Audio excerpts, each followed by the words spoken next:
بسم اللہ الرحمن الرحیم۔ آپ دیکھتے ہیں میرا یوٹیوب چینل۔ ناظرین، آج ہم بات کریں گے تاریخ اسلام میں پیدا ہونے والے ایسے غداروں کے بارے میں جن کے بارے میں سن کر آپ کا خون بھی کھول اٹھے گا۔ دوستو، ویسے تو ہماری تاریخ غداروں سے بھری پڑی ہے، لیکن آج ہم آپ کو ایسے غداروں کے بارے میں بتانے جا رہے ہیں جو محض مال و دولت اور اقتدار کی ہوس میں اندھے ہو کر لاکھوں مسلمانوں کے قتل کا سبب بنے۔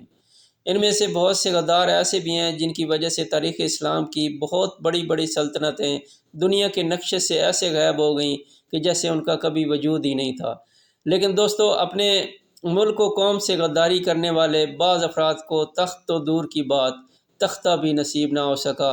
ان کا بھیانک انجام رہتی دنیا تک لوگ یاد رکھیں گے۔ آئیے ان ضمیر فروشوں کے کردار پر نظر ڈالتے ہیں۔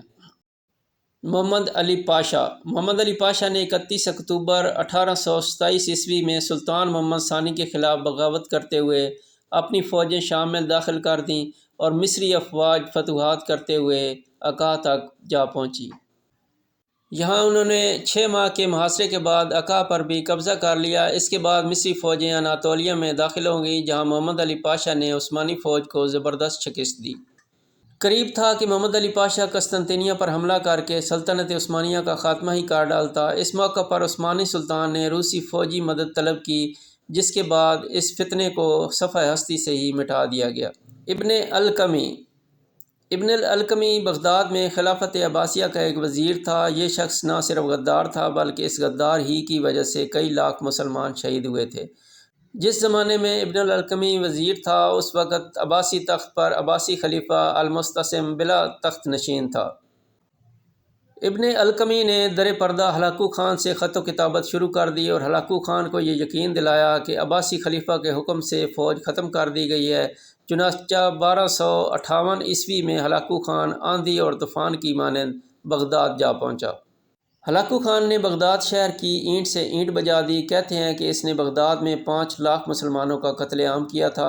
ابن القمی، جو اس تمام تر تباہی کا سبب بنا تھا، وہ اس خواہش میں تھا کہ ہلاکو خان اسے خلیفہ بغداد کا خطاب دے گا، لیکن ہلاکو نے بغداد میں اپنا ہی ایک گورنر مقرر کر دیا۔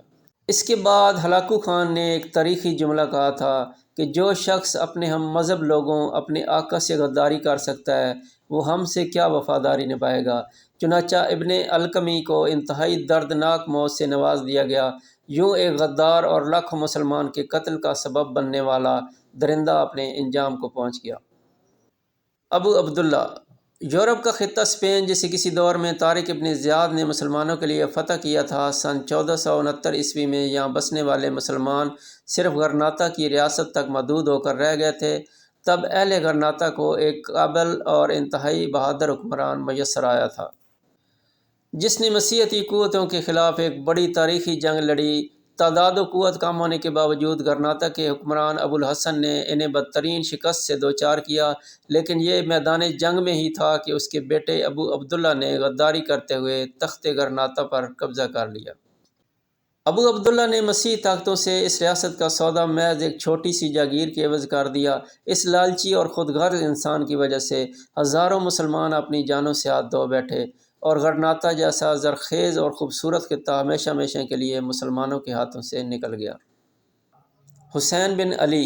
شریف مکہ کا منصب فاطمی خلفاء کے عہد میں قائم کیا گیا تھا، جس کی بنیادی ذمہ داری مکہ معظمہ اور مدینہ منورہ میں عازمین حج و عمرہ کا انتظام و اہتمام تھا۔ یہ پرعظمت عہدہ 1000 سال تک قائم رہا۔ البتہ سب سے آخری بننے والے شریف مکہ کو تاریخ امت اسلامیہ کے سب سے بڑے غدار کے طور پر یاد کرتی ہے۔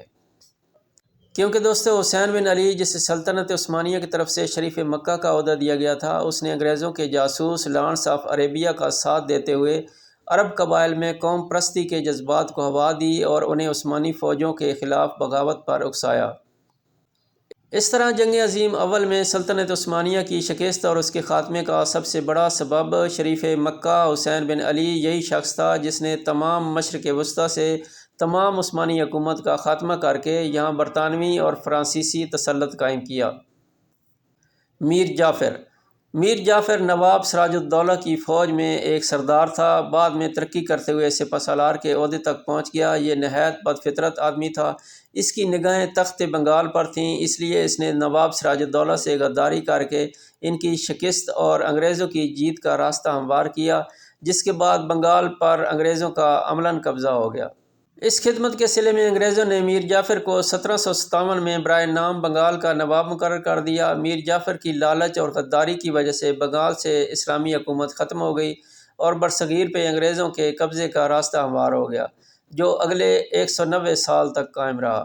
میر صادق ٹیپو سلطان کے دربار میں وزیر کے عہدے پر فائز تھا۔ میر صادق کے بارے میں یہ مصدقہ بات ہے کہ اس نے ٹیپو سلطان سے غداری کی اور سلطنت برطانیہ کا ساتھ دیا۔